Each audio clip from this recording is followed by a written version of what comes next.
Enggak. Hai, baik lagi sama kita. Gerakan. Hai, baik lagi sama kita. Gerakan Pemuda. Nah, jadi hari ini kita bakal ngapain aja sih, Gol? Hari ini kita bakal datengin museum dan nyari tahu sejarah-sejarah apa aja sih yang ada di Sumpah Pemuda, guys. Wah, pastinya nanti kita bakal seru-seruan bareng sambil kita belajar bareng. Iya dong. Kita belajar sejarah ya nggak? Iya. So, kalian jangan lupa nikmati vlog ini. terus ya. Stay tune. Ya, bye.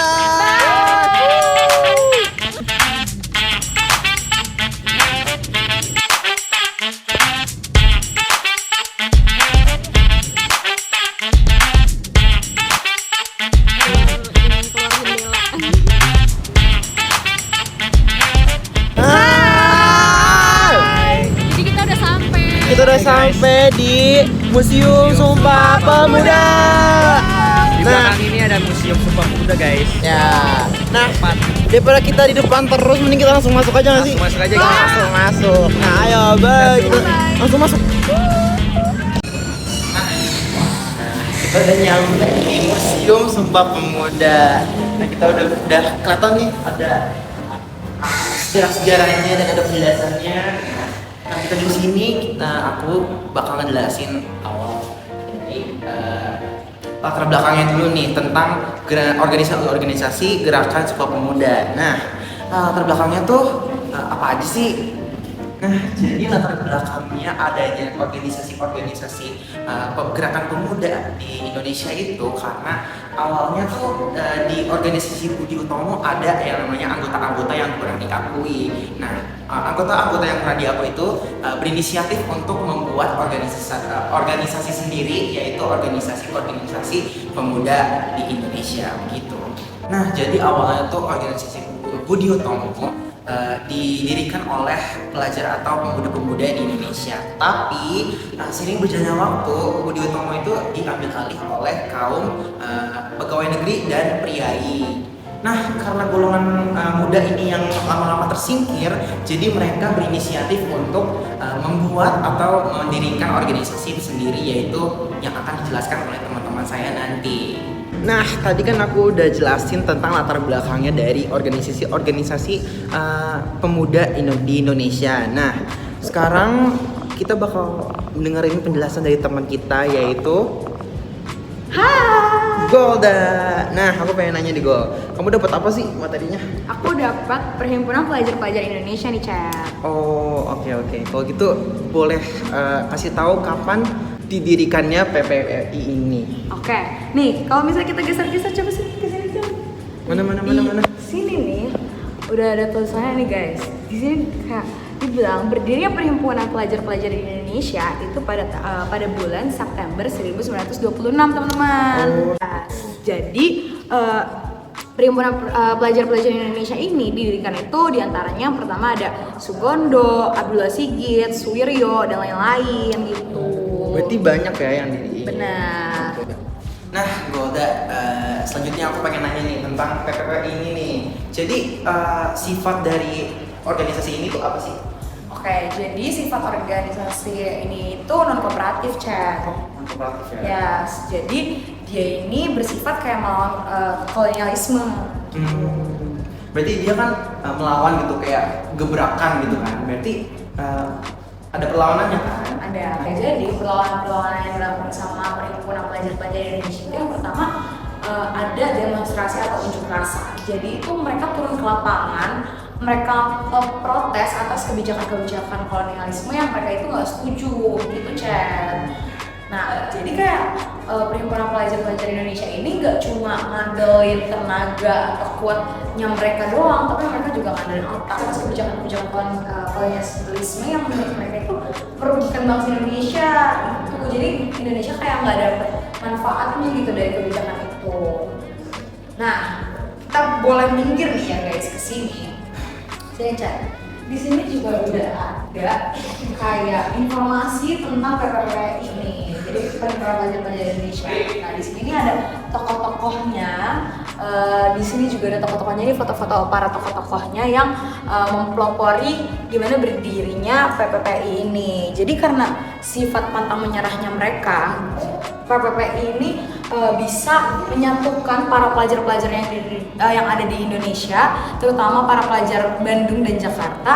Akhirnya mereka membuat organisasi untuk melawan pemerintah kolonialisme. Nah, aku lanjutin ya. Untuk gimana perlawanan mereka itu yang kedua, bergabung sama organisasi pelajar. Contohnya kayak misalnya kayak Budi Utomo, Jong Java, dan lain-lain. Nah, mereka juga melakukan penyebaran pemikiran nasionalis. Jadi dengan cara pelajar-pelajar itu berperan dalam menyebarkan media cetak ke jalanan untuk tadi kan di perlawanannya PPPI itu aku ngejelasin tentang media-media cetak gitu. Nah, ini menjadi salah satu buktinya kalau misalnya PPPI itu sempat membuat majalah yang disebarkan kepada bangsa Indonesia tentang pemikiran-pemikiran nasionalisnya mereka.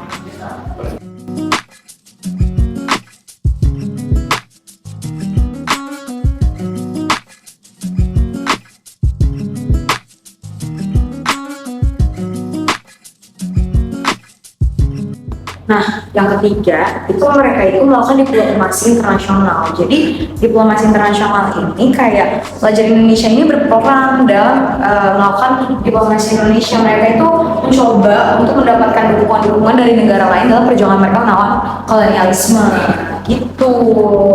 Nah, yang terakhir mereka itu bergabung dengan gerakan kemerdekaan, seperti kayak banyak pelajar-pelajar Indonesia itu yang bergabung dengan kemerdekaan seperti Partai Nasional Indonesia atau PNI, terus Tentara Keamanan Rakyat atau TKR untuk berjuang bersama dalam perang kemerdekaan. Jadi mereka memiliki tujuan yang sama.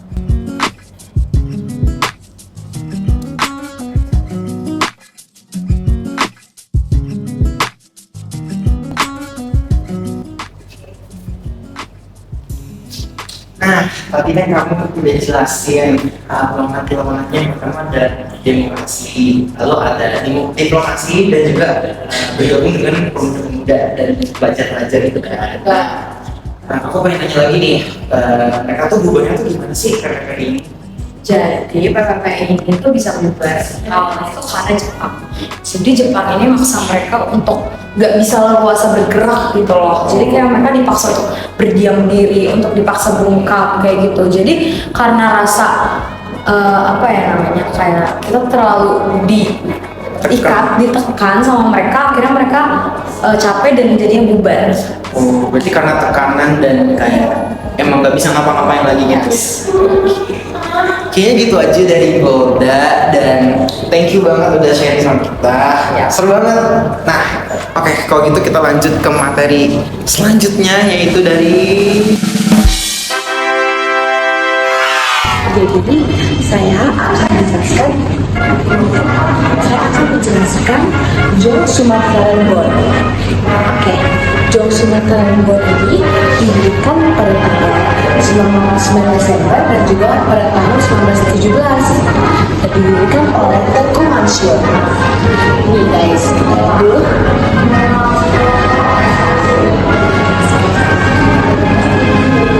Dibacakan. Sesuai dengan namanya, organisasi ini bertujuan untuk mempersatukan pelajar dari Sumatera, menanamkan rasa cinta terhadap kebudayaan Sumatera dan menumbuhkan kesadaran bahwa mereka akan menjadi pemimpin di masa depan.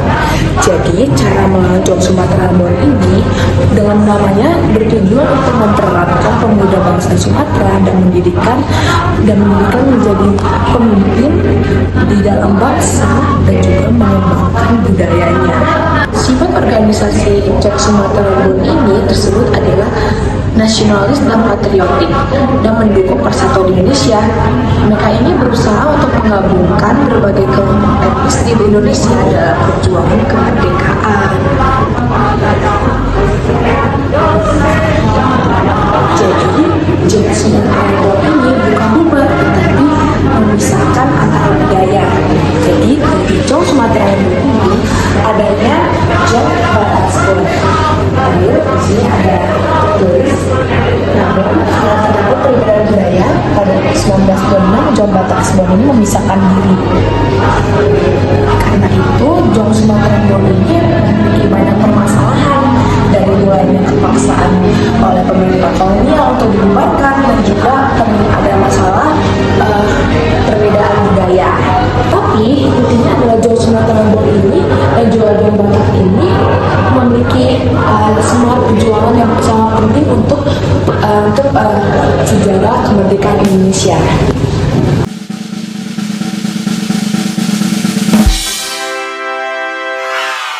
Perhimpunan Indonesia.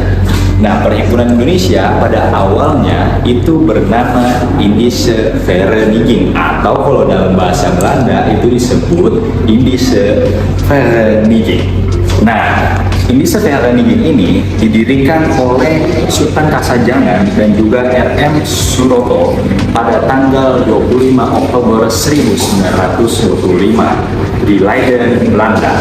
Nah, organisasi ini berganti nama menjadi Perhimpunan Indonesia pada tahun 1925, atau tepatnya pada tanggal 8 Februari 1925.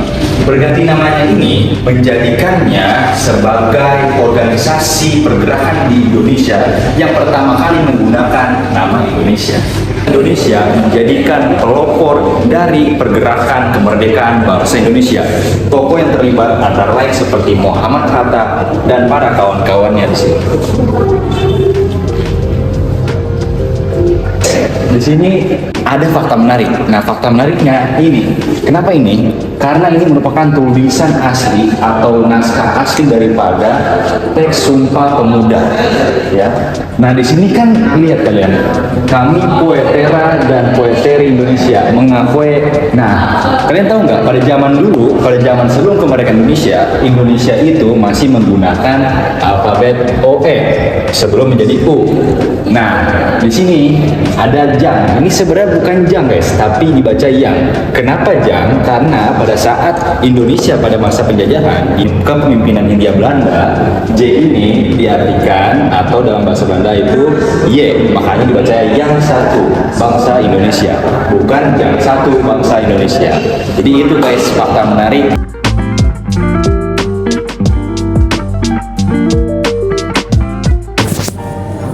Wow, kita lanjut ke ruangan selanjutnya yang kayaknya gede banget ya kelihatannya dan juga bergema kalau kalian dengar ya. Jadi ini adalah ruangan Kongres Pemuda Kedua Jakarta 27 sampai 28 Oktober 1928. Nah, jadi di ruangan ini ruangan ini menjadi saksi bisu lahirnya sebuah konsep kebangsaan dalam Ikrar Sumpah Pemuda yang dirumuskan oleh pemuda dan pemudi Indonesia pada malam penutupan Kongres Pemuda Kedua.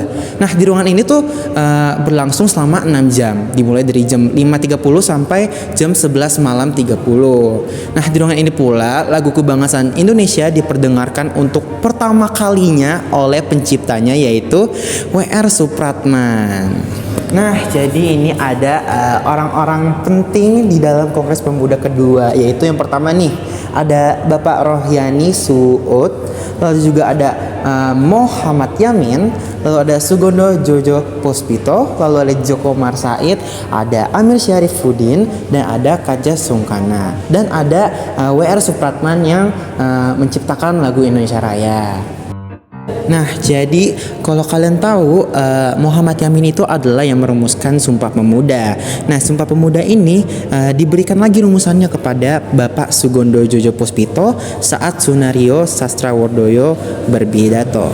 Nah, Sugondo pun menyetujuinya sehingga Sumpah Pemuda merupakan keputusan dari Kongres Pemuda Kedua di ruangan ini nih.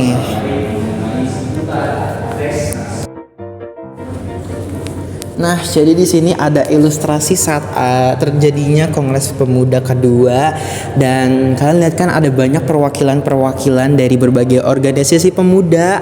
Tuh ada Jong Java, lalu ada Jong Ambon, Jong Celebes, Jong Batak, lalu ada kaum Betawi, ada PPPI juga yang udah dijelasin tadi sama Golda. Dan masih banyak lagi deh. Dan lihat kan tuh rame banget, dan mereka tuh kayak bener-bener bersorak dan semangat gitu. Nah, yang terakhir nih kita bakal mendengarkan penjelasan dari teman kita yaitu Nah, siapa nama kamu? Aziza, Siti Azanovian. Oke. Nah, kali ini kamu dapat materi yang mana nih? Kali ini kebetulan banget nih aku dapat materi gimana Jong Java bisa berkembang dan dari mana nama Jong Java itu dibuat. Nah, oke, jadi Jong Java ini dia pertama kali sebelum dikenal sebagai Jong Java ini adalah sebagai nama Trikoro Darmo. Nah, Trikoro Darmo ini didirikan pada tanggal 7 Maret tahun 1915. Dan juga Trikoro Darmo ini didirikan oleh Dr. Sajiman Wiro Sanjoyo. Oke, nah dari situ juga terlihat bahwa Trikoro Darmo ini memiliki 3 tujuan, yaitu sakti, budi, dan bakti. Nah, itu 3 tujuan itu merupakan tujuan yang sangat amat mulia. Dan juga Trikoro Darmo ini itu dia punya tujuan yang lebih juga untuk melawan kolonialisme atau merupakan perjuangan mereka, yaitu menjadikan Bumi Putra, murid-murid Bumi Putra agar lebih berkembang di dalam kalangan sekolah tinggi, sekolah menengah, atau perguruan tinggi dan sekolah kejuruan. Nah, di sini itu terlihat ya bahwa mereka ini adalah salah satu anggota dari Bumi Putra atau murid-murid pemuda-pemuda yang masuk ke dalam organisasi Trikoro Darmo tersebut. Nah, oke, jadi tadi kan kamu udah jelasin beberapa penjelasan tentang Jong Java atau Trikoro Darmo ini kan. Nah, aku pengen nanya nih, sifat dari Trikoro Darmo itu apa sih? Nah, sifat dari Trikoro Darmo merupakan sifat yang non kooperatif atau sifat yang sebenarnya dia tidak menyetujui adanya kolonialisme dan pemerintahan dari kebijakan kolonialisme tersebut. Nah, sebab itu mereka juga mempunyai sifat yang bernama Jawa sentris. Jadi Jawa sentris ini adalah sifat yang sangat amat kental dengan suku Jawanya. Nah, namun karena adanya sifat itu atau sifat Jawa sentris yang sangat amat kental, jadi beberapa suku seperti Sunda dan Madura itu merasa tidak setuju dengan adanya Trikoro Darmo yang mempunyai prinsip seperti itu. Oh, oke. Oke, nah tadi kita udah mendengarkan penjelasannya, pengertiannya, kebijakan, perlawanan. Nah, aku pengen tanya lagi tentang pembubaran dari organisasi ini. Jadi gimana sih? Jadi pembubaran organisasi ini adalah ada sangkut pautnya sama sifatnya mereka, yaitu sifat Jawa sentris yang sangat amat kental. Nah, dengan mereka untuk memicu agar tidak terjadinya perpisahan atau perpecahan antar suku dengan suku Sunda, Madura, dan suku lainnya, mereka mengubah namanya pada saat kongres yang dilaksanakan pada 12 Juni 1912 dengan mengadakan kongres di daerah Solo, teman-teman. Nah, makanya di sini tuh mereka mengganti namanya. Mereka nggak bubar, tapi mereka lebih ke mengganti namanya menjadi Jong Java, tuh karena agar mencakup seluruh aspek dari suku Jawa. Tuh. Berarti organisasinya nggak bubar, organisasinya bubar, tapi orang-orangnya nggak bubar gitu ya? Betul banget. Nah, thank you Ziza atas materinya hari ini. Kita tahu tentang Jong Java, Trikoro Darmo. Terima kasih sekali lagi. Jadi kita langsung lanjut aja. Apa segmen selanjutnya? Wah, oke guys. Nah, kita udah tadi ngeliatin beberapa hal yang ada di dalam Museum Sumpah Pemuda ini, mulai dari Trikoro Darmo, ada PPPI, ada apa aja tadi? Ada Sumatera dan Bond. Yes, Indonesia. benar banget. Nah, kita udah nah tadi kita udah ngeliatin kayaknya udah cukup hari ini kali ya. Cukup lah ya. Kita udah liatin beberapa hal yang menurut kita udah ini nih organisasi Sumpah Pemuda tuh kayak gini nih organisasi. Ini kalian worth it banget untuk datang ke Museum Sumpah Pemuda. Supaya tahu sejarah bagaimana pergerakan organisasi kemerdekaan bangsa Indonesia. Bener banget. Oke, jadi kita Sekian dari kami, Gerakan Pemuda. Kami pamit undur diri. Dah.